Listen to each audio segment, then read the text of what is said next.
Баршаңызға қайырлы күн, құрметті оқырмандарым. Каналыма қош келдіңіздер. Видеоны көрмес бұрын менің каналыма тіркеліп, қоңыраушаны баса отырыңыздар. Бүгін осындай өте дәмді, өте керемет, дәмі естен кетпейтін баклажаннан осындай тағам дайындаймыз. Салат ретінде қойсаңыздар да болады.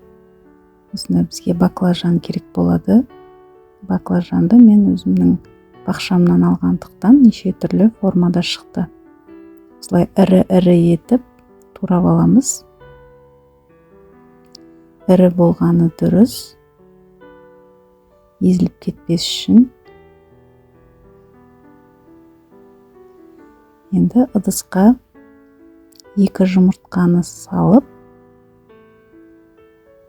жақсылап белкамен араластырамыз.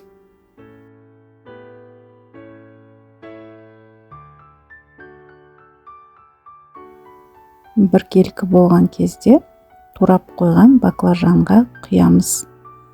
Жұмыртқаны баклажанға, шикі жұмыртқаны араластырсақ, баклажан өзіне жұмыртқаны сіңіріп, қуырған кезде езіліп, ботқа болып кетпейді. Енді бізге пияз керек болады. Осындай орташа көлемде пиязды майдалап, кубиктеп турап аламыз.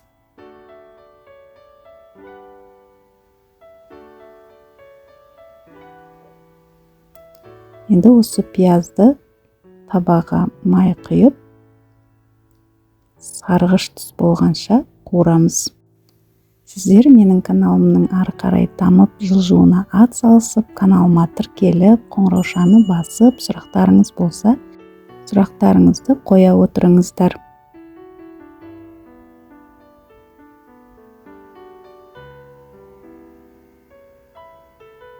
Міне біздің пиязымыз қуырылды.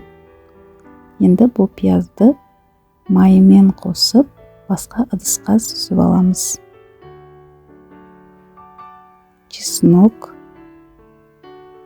Чеснокты осылай пышақтың көмегімен турап алдым.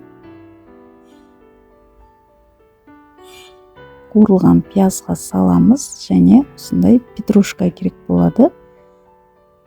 Петрушканы да осылай майдалап турап аламыз.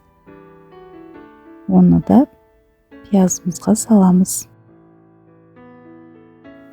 Кептірілген ас көк салдым. Менде свежий түрі болмады. Тұз салдым. Приправа салдым, дәмдеуіш яғни. Және 3 ас қасық қаймақ салдым. Ең соңында қара бұрыш салып, жақсылап араластырамыз.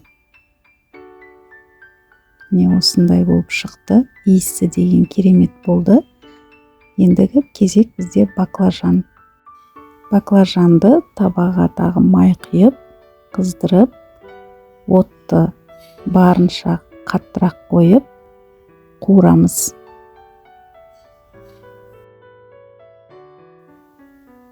Осылай тұз себеміз. Осындай кеңірек, үлкендеу сковородкаға, табаға қуырған дұрыс. Баклажанның барлық жері тиіп, қызарып, қуырылу қажет.